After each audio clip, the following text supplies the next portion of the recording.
کے والدین اب بھی سکون میں تھے۔ اس کے تاثرات بتا رہے تھے کہ یہ لفظ اس کے لیے آسان تھا۔ وہ ایسے ہی تاثرات کے ساتھ پچھلے تمام الفاظ ہجے کرتا تھا۔ پلیز اس لفظ کو کسی جملے میں استعمال کرکے بتائیں، اب وہ پروناؤنسر سے کہہ رہا تھا۔ پروناؤنسر کا بتایا ہوا جملہ سننے کے بعد گلے میں لٹکے ہوئے کارڈ نمبر کی پشت پر انگلی سے وہ لفظ کو لکھنے لگا۔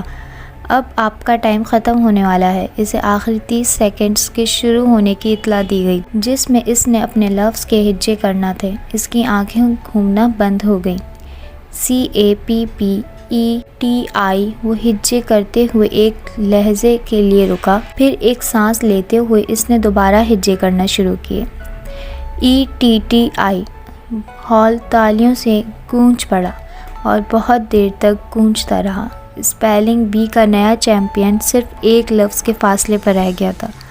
تالیوں کی گونج تھمنے کے بعد جوناتھن نے اسے آگاہ کیا کہ اسے اب ایک اضافی لفظ کے حروف بتانے ہیں۔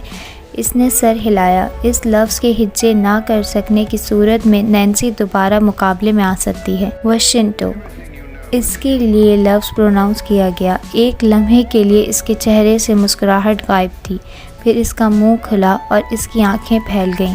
اوہ مائی گاڈ، اس کے منہ سے بے اختیار نکلا۔ وہ صدمے میں تھا۔ پوری چیمپئن شپ میں یہ پہلی بار تھا کہ اس کی آنکھیں اور وہ خود اس طرح جامد ہوئے تھے۔ نینسی بے اختیار اپنی کرسی پر بیٹھی ہوئی تھی تو کوئی ایسا لفظ آ ہی گیا جو اس کو دوبارہ چیمپئن شپ بننے سے روک سکتا تھا۔ اس کے والدین کو پہلی بار اس کے تاثرات نے کچھ بے چین کیا تھا۔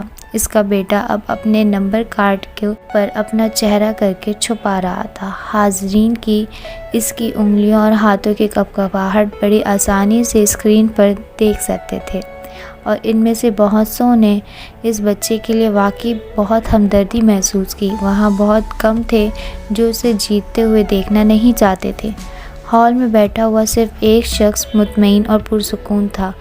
پرسکون یا پرجوش کہنا مشکل تھا، اور وہ اس بچے کی 7 سالہ بہن تھی جو اپنے ماں باپ کے درمیان بیٹھی ہوئی تھی، اور اس نے اپنے بھائی کے تاثرات پر پہلی بار بڑے اطمینان کے ساتھ کرسی سے ٹیک لگائی اور اپنے دونوں ہاتھوں کو بہت آہستہ آہستہ سے تالی کے انداز میں بجانا شروع کیا۔ اس کے ماں باپ نے بیک وقت اس کی تالی کے بجاتے ہوئے ہاتھوں اور اس کے مسکراہٹ چہرے کو الجھے ہوئے انداز میں دیکھا، پھر اسٹیج پر لرزتے کانپتے کنفیوز بیٹے کو جو نمبر کارڈ کے پیچھے اپنا چہرہ چھپا رہا تھا اور انگلیوں سے کچھ لکھنے میں مصروف تھا۔ اس کے پیروں کے نیچے وہ زمین جیسے سب مخمل کی تھی، مخمل یا کچھ اور تھا۔ تاحد نظریں زمین پر سبزے کی طرح پھیلا ہوا تھا، درختوں پر اگنے والی پیلی کونپیوں جیسی سبز، اور پھر ایک دم سمندر کے اندر پیدا ہونے والا کائی جیسا رنگ کے لیے نما ننھے قطرے اپنے وجود پر لیے۔ سبز کی پتیاں معطر ہوا کے جھونکوں سے ہلتی جیسے کسی رقص میں مصروف تھیں۔ پانی کے ننھے شفاف موتی سبز پتیوں کے وجود پر پھسل رہے تھے، سنبھل رہے تھے، یوں جیسے مخمور ہو کر بہک رہے تھے۔ پتیوں کے وجود سے لپٹے ڈگمگاتے سنبھلتے پھسلتے تیز ہوا کا ایک جھونکا چلتا، سبزے میں ایک لہر اٹھتی، سمندر میں جوار بھاٹا کی پہلی لہر کی طرح اٹھتی، رقص کرتی، لہراتے وہ سبزے کو سہلاتی بہلاتی، ایک عجیب سی سرشاری سی مبتلا کرتی، ایک طرف سے دوسری طرف گزر جاتی۔ زمین جیسے رقص کرنے میں مصروف تھی۔ سبزے کے وجود ننھے پھولوں سے سجا ہوا تھا، ہر رنگ کے پھولوں سے، اتنے رنگ اور ایسے رنگ جو نظر کو ششدر کر دیں۔ سبزے کے وجود پر بکھرے ہوئے ننھے پھول یہاں سے وہاں ہر جگہ تھے۔ سبزے میں ہوا سے پیدا ہونے والی ہر لہر اور موج کے ساتھ وہ عجیب سی مستی میں تھا، سرشاری سے رقص کرنے لگتے۔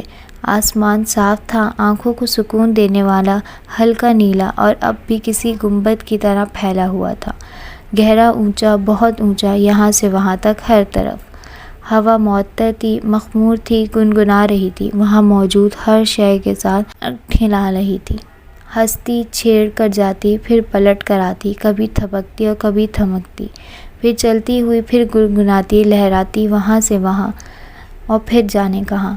وہ کسی راستے پر تھا۔ کیا راستہ تھا؟ وہ کسی انتظار میں تھا۔ کیا انتظار تھا؟ اس نے ایک گہرا سانس لیا، اس راستے کے دونوں طرف 2 رویوں کی درختوں کی قطار، ایک درخت کے ساتھ وہ ٹکا کھڑا تھا، سہارا لیے یا سہارا دیے۔ وہ آ گئی تھی۔ اس نے بہت دور اس راستے پر اسے نمودار ہوتے دیکھ لیا تھا۔ وہ سفید لباس میں ملبوس تھی، بہت مہین، بہت نفیس اور ریشم سا۔ اطلس تھا، کم خواب یا وہ کچھ اور تھا، اتنا ہلکا، اتنا نازک کہ ہوا کا ہلکا سا جھونکا اس سفید گاؤن نما لباس کو اڑانے لگا تھا۔ اس کی دودھیاں پنڈلیاں نظر آنے لگتی۔ وہ ننگے پاؤں تھی اور سبز پتھرے دھیرے دھیرے خوبصورت پاؤں جیسے سبزے کے نرمی کو برداشت نہیں کر پا رہے تھے۔ وہ پاؤں رکھتی، چند لمحوں کے لیے لڑکھڑاتی، جیسے مخمور ہو کر ہنستی، پھر سنبھل جاتی، پھر بڑے اشتیاق سے ایک بار پھر قدم آگے بڑھا دیتی۔ اس کے سیاہ بال ہوا کے جھونکوں سے اس کے شانوں اور اس کی کمر تک ہلکورے کھا رہے تھے، اس کے گالوں اور چہرے کو چومتے آگے پیچھے جا رہے تھے، اس کے چہرے پر آتے، اس کے سینے سے لپٹتے، اس کے کندھے پر، پھر ہوا میں لہرا کر ایک بار پھر نیچے چلے جاتے۔ وہ خوبصورت سیاہ چمکدار ریشمی زلفیں جیسے اس کے سفید لباس کے ساتھ مل کر اس کے وجود کے ساتھ رقص کرنے میں مصروف تھی۔ اس کے منورے وجود پر وہ سفید لباس جیسے پھسل رہا تھا، سنبھالے نہیں سنبھل رہا تھا۔ ہوا کے ہر جھونکے کے ساتھ وہ اس کے جسم کے خد و خول کو نمایاں کر جاتا، اسے پیروں سے کندھوں تک چومتا اور اس کے وجود کے لمس سے مخمور ہوتا، ہوش کھوتا، دیوانہ وار وہ اس کے وجود کے گرد گھومتا، کسی بھنور کی طرح اس کے جسم کو اپنی گرفت میں لیتا اس سے لپٹ رہا تھا۔ ہوا کا دوسرا جھونکا اس کے سیاہ ریشمی زلفوں کو بھی اس رقص میں شامل کر دیتا۔ وہ اس کے کندھوں اور کمر پر والہانہ انداز میں پھسلتے، ہوا میں ہلکا سا اڑتی، پھر نرمی اور ملائمت سے اس کے چہرے اور سینے پر گرتی، اس کے وجود سے پھوٹتی خوشبو سے یکدم سرشار ہوتی، پھر اس کے جسم کو اپنے جیسے وجود کے ساتھ چھپانے کی کوشش کرنے لگتی۔ ہوا کا ایک اور جھونکا انہیں ہولے سے اٹھا کر پھر پیچھے پھینک دیتا۔ اس رقص میں اب پھر اس کے سفید لباس کی باری تھی۔ وہ آگے بڑھایا تھا، وہ اس کی طرف متوجہ نہیں تھی، وہ عجیب سی حیرت میں مبتلا وہاں کی ہر شے کو سحر زدہ انداز میں دیکھ رہی تھی، بچوں جیسی حیرت اور اشتیاق کے ساتھ۔ اس راستے پر چلتے چلتے اس نے اسے دیکھ لیا، اس کے قدم تھمے، دونوں کی نظریں ملیں، پھر اس کے چہرے پر بے ساختہ مسکراہٹ آئی، پہلی مسکراہٹ، پھر ہنسی۔ اس نے پہچان لیا تھا، وہاں موجود واحد وجود تھا جسے وہ پہچانتی تھی۔ اس نے ہاتھ بڑھایا، وہ اس کا ہاتھ تھام کر اس کے قریب آ گئی۔ دونوں ایک عجیب سی سرشاری میں ایک دوسرے کی آنکھوں میں آنکھیں ڈالے دیکھ رہے تھے۔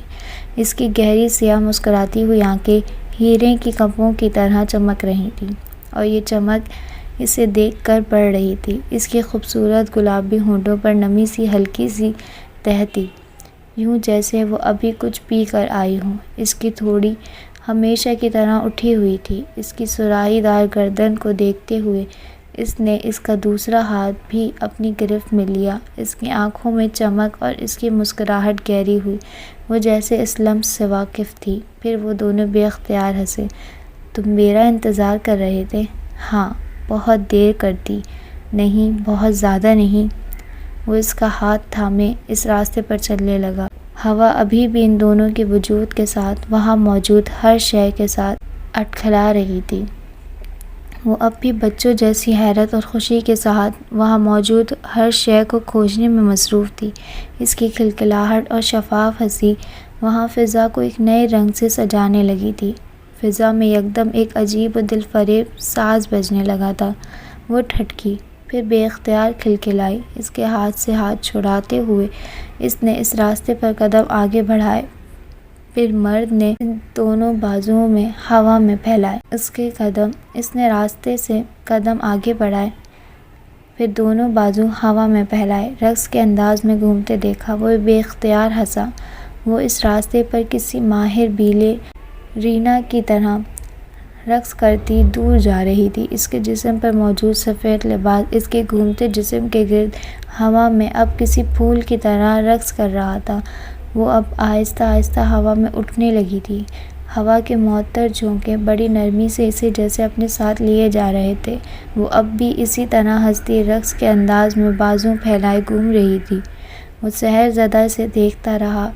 وہ اب کچھ گنگنا رہی تھی۔ فضا میں یکدم کوئی ساز بجنے لگا تھا، پہلے ایک، پھر دوسرا، پھر تیسرا، پھر بہت سارے۔ پوری کائنات یکدم جیسے کسی فنا میں ڈھل گئی تھی، اور وہ اب بھی وہاں ہوا میں رقص کر رہی تھی، کسی مخملی پر کی طرح ہوا کی دوش پر اوپر نیچے جاتے۔ وہ شہزادہ سے دیکھ رہا تھا، اس کی ساتھی رقص کرتے ہوئے ایک بار پھر اسے دیکھ کر کھلکھلا کر ہنسی، پھر اس نے اپنا ایک ہاتھ بڑھایا، یوں جیسے اسے اپنے پاس آنے کی دعوت دے رہی ہو۔ وہ ہنس پڑا، وہ ہاتھ بڑھاتی اور وہ کھنچا چلا آتا، وہ بھی اس کے ساتھ ہاتھ پکڑے اب فضا میں رقص تھا، زمین سے دور، اس کے قریب، اس کے ساتھ، یکدم دور کہ جیسے کائنات ٹھہر گئی ہو۔ وہ اب آسمان کو دیکھ رہی تھی، پھر یکدم آسمان تاریک ہو گیا، دن رات میں بدل گیا تھا، اور رات دن سے بڑھ کر خوبصورت تھی۔ سیاہ آسمان خوبصورت چمکتے ہوئے ستاروں سے سجا ہوا تھا، اور ہر رنگ کے ستاروں سے، اور ان سب کے درمیان چاند تھا، کسی داغ کے بغیر، روشنی کا اجالا، سکون آور تھی، مدہوش کر دینے والی۔ رات کی روشنی میں بے شمار رنگ تھے، کائنات میں ایسے رنگ انہوں نے کب دیکھے تھے، کہاں دیکھے تھے؟ زمین جیسے ہر رنگ کی روشنی میں نہا رہی تھی، ایک ستارہ ٹمٹماتا، پھر دوسرا، پھر تیسرا، اور زمین پر کبھی ایک رنگ برتا، کبھی دوسرا، کبھی تیسرا۔ آسمان کو جیسے کسی نے روشنیوں سے بھر دیا تھا، اور وہ اس کا ہاتھ پکڑے جیسے سرشاری کی انتہا پر پہنچی ہوئی تھی۔ اس کی حیرت، اس کی سرشاری جیسے اسے محفوظ کر رہی تھی، گدگدا رہی تھی۔ وہ اب پھر زمین پر آ گئے تھے، رات ایک بار پھر دن میں بدل گئی تھی، سب پھول، پتے، مہکتی معطر ہوا، سب وہیں تھے۔ اس کے ساتھ چلتے چلتے اس نے پیروں کے نیچے آتے مخمل سبزے پر سجے پھولوں کو دیکھا، پھر ہاتھ بڑھایا، اس کے ہاتھ میں وہ پھول آ گیا، پھر دوسرا، پھر تیسرا، پھر دور دور تک پھیلے سبزے کے سارے پھول جیسے کسی مقناطیس کی طرح اس کی طرف آئے تھے، سینکڑوں، ہزاروں، لاکھوں، لاتعداد، بے شمار، اتنے کہ اس کے ہاتھ سنبھال نہیں پائے تھے۔ وہ اب اس کے ہاتھ پر، اب اس کے بالوں پر، اب اس کے لباس پر، اب اس کے جسم پر، وہ خوشی سے بے خود ہو رہی تھی، سرشار ہو رہی تھی۔ پھر اس نے ہاتھ کے اشارے سے انہیں ہوا میں اچھالا، وہ پلک جھپکتے ہی آسمان کی طرف گئے، پورے آسمان پھولوں سے بھر گیا تھا چند لمحوں کے لیے، پھر پھولوں کی بارش ہونے لگی۔ وہ دونوں ہنس رہے تھے، پھولوں کی بارش کے قطروں کی طرح مٹھیوں میں بھرتے اور چھوڑتے، بھاگتے، کھلکھلاتے۔ وہ سب پھول زمین پر گر کر ایک بار پھر سبزے میں اپنی اپنی جگہ سج گئے تھے، وہاں جہاں وہ تھے، وہیں جہاں انہیں ہونا چاہیے تھا۔